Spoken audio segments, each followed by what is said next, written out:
Hi there, this is once again Jacob John, and today with me is Anaka. I'm Alright. dance trainer at Be Good. Okay, so today also I came with another trainer. What should I ask her? Before that, let me just ask her, what exactly are you interested in? Which module of IELTS? Like, what exactly are you interested in? Personally, I really love to see the test card, and it's really interesting. So, what's the place where we can express ourselves, right? Alright, fine. So it seems like she's interested in speaking module. Once again, let me just tell you, IELTS, which stands for International English Language Testing System, comprises of 4 modules, of course, starting from listening, reading, writing, and speaking. Yes. So since she's interested in speaking module, let me just tell you a little bit about it. Before that, let me telling them about it. Let me just ask you, which part of speaking in IELTS do you find it more difficult? Whether it's the first section, the second section, or the last section that we do call as a follow-up, or like a two-way discussion, which is based on your test card, or something directly or indirectly based on the test card. Which part do you find difficult? The follow-up section. The follow-up section. All right, fine, no issues at all. So we will just see when Anaka wrote her examination, how it exactly was. Let me just ask her, could you please tell me a little bit about your examination, your experience, how it was exactly? So, even though I was tensed, I tried to present myself well in the exam, Alright. and I used a range of good vocabulary. All right. And I got a band of 7 for my speaking section. That's really great. Lexical resources. It's actually one of the parameters that do count for. All right. And of course, the invigilator, she was really friendly to me, and she. Let me just ask you about your emotional setup at that time. Were you feeling a little bit exhausted, or were you totally calm? How was it exactly?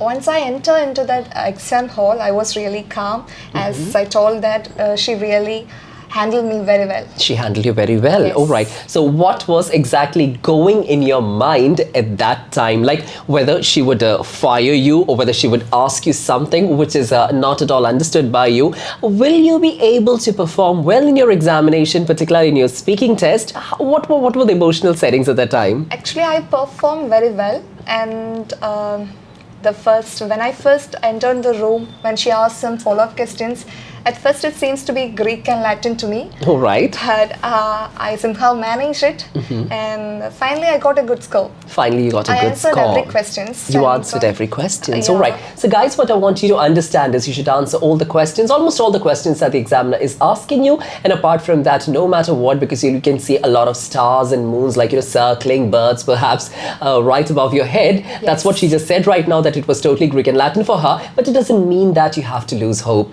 Now, let me just go on to the set of questions. If she remembers it, I hope you must be remembering it. A couple of them at least. Yes, the question, actually the cue card was based on a company where I live that employs a lot of people. Okay. And most of the questions were based on employment opportunities, the Alright. unemployment rate, about brain drain, and so on.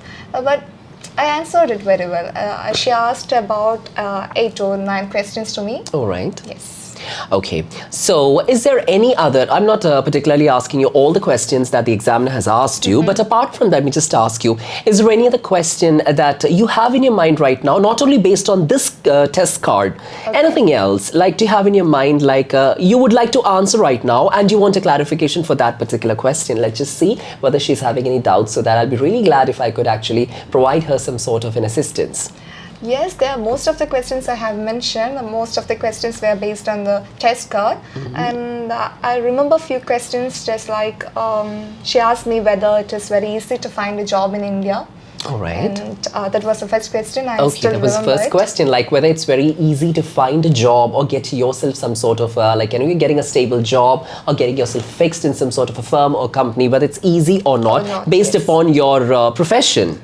Isn't it? Yes, That's what she meant, probably. Yeah, maybe. That's Maybe, the- exactly. All right. So what was your answer? So definitely I told no, because as we all know that the unemployment as well as the underemployment rate is very high in India. Yes. Yeah, I have opened up my ideas to her, and she, after completing 2 or 3 points, she stopped me and she moved to the next question.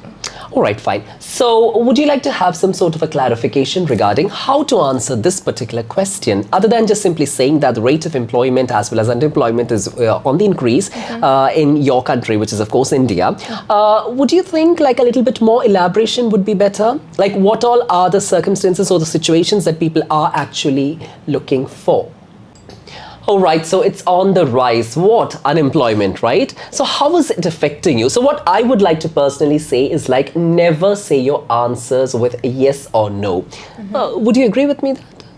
Of course you do Because agree with me most that. of the students start with the yes Exactly. or no. They start with yes or no, and that's it. They don't have anything else to say. So I would highly suggest or recommend that you should not just close your answer, open your answer with yes or no. In such cases, you can say that unemployment is totally on a rise, and why it is.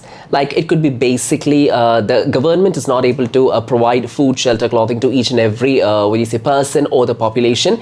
And apart from that, companies are mostly outsourcing. What do you think? I think like that, isn't it? Yes. Companies are mostly outsourcing, and they're not at all actually segregating the collectivity or the talent of people or their own population. Okay, they're not much into it. They're actually finding out who is totally educated, who is highly educated, or who is having a baseline education or anything. And I don't even personally think that companies are actually conducting an interview properly, whether it be the HR department or the management or whatever it is. Whenever an individual or a person goes into this particular interview section with a file, what exactly they should be looking at, whether this particular person is qualified enough or not. That is the first thing. Go through the profile, go through their resume, go through their CV and everything. I think that's much more important rather than focusing on to their looks. Of course, confidence is a key, but still, what do you have to say for that? Of course, but I have to say that most of the youngsters they will have a degree with them, but they don't know how to apply their skill. And I Alright. believe that there should be some vocational education should be promoted along with the education that is providing in our country. So most of the people or most of the youngsters lack practical All right, they don't have, experience. yes. So it seems like Anaka is totally, when you say she's not at all in denial, she's agreeing with what I'm saying, that she's just adding on a little bit of spice to my speaking. All right, so I was just asking about a couple of examples, and I think that you're not able to brainstorm right now. Let me just ask you, do you think that about girls should be learning more about sewing, knitting, as well as tailoring? They should be having some qualification like, these are all additional qualifications of vocational training. It will be much beneficial for you, not just because you're a girl. It doesn't have any, gender disparity between this particular professions and all, but still, anybody can learn that. It's not a big deal at all, right?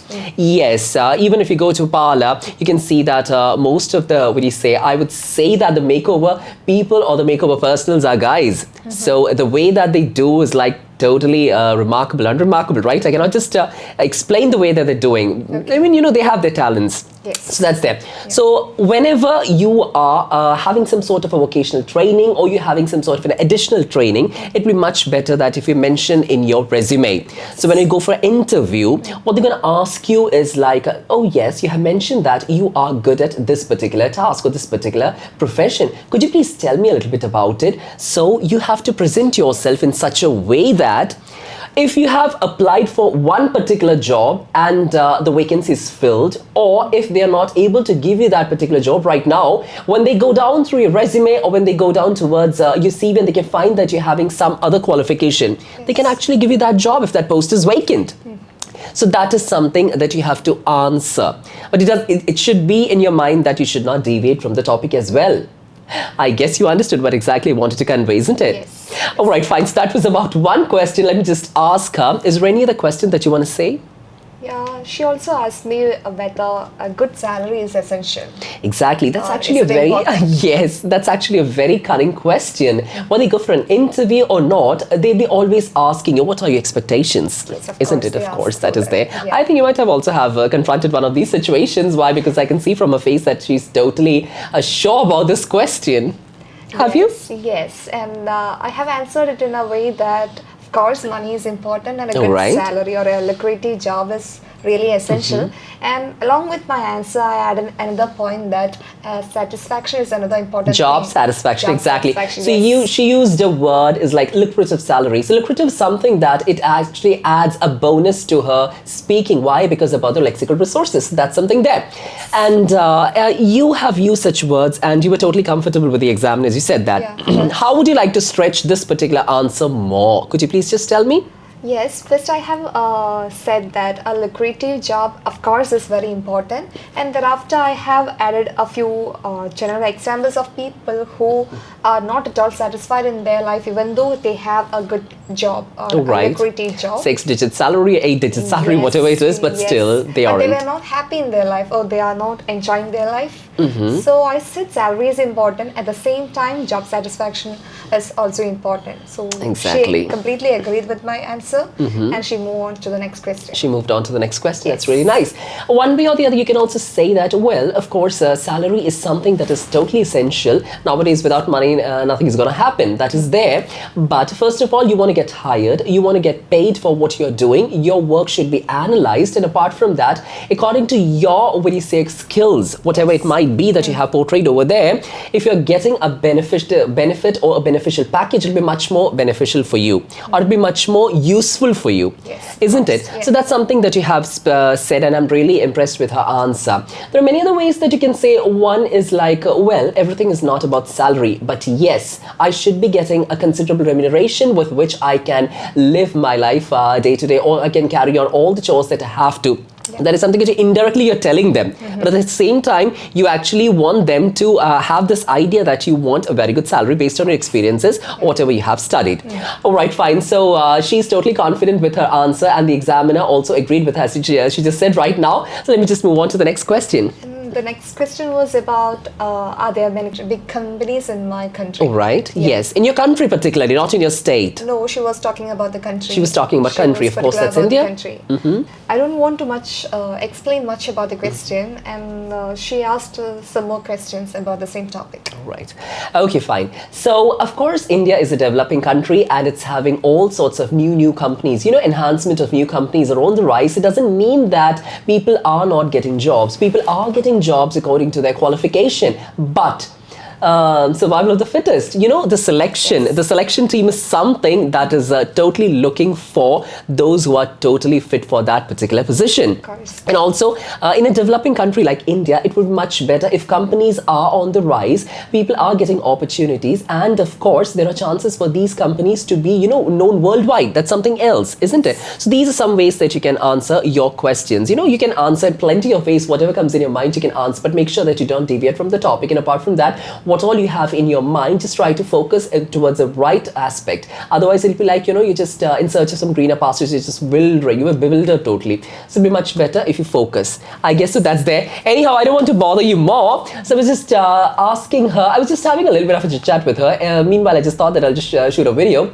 regarding how you can handle and what all are the anxiety or the butterflies in your stomach that you are having when you are when you're undergoing this particular examination, particularly an English speaking examination. There are so many of them, but she has appeared her IELTS, but thank God actually she came out with flying colors.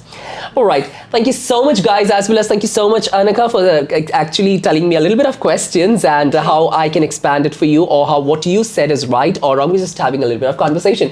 Once again, I want you to write down your comments in the comment section below. If you have any doubts regarding a two-way discussion, regarding any test card, or regarding any of the topics in IELTS, or any other modules, whether it be listening, reading, writing, speaking, whatever it is, we are there to help you. Stay tuned. Thank you so much once again for watching this short video. Thank you so much.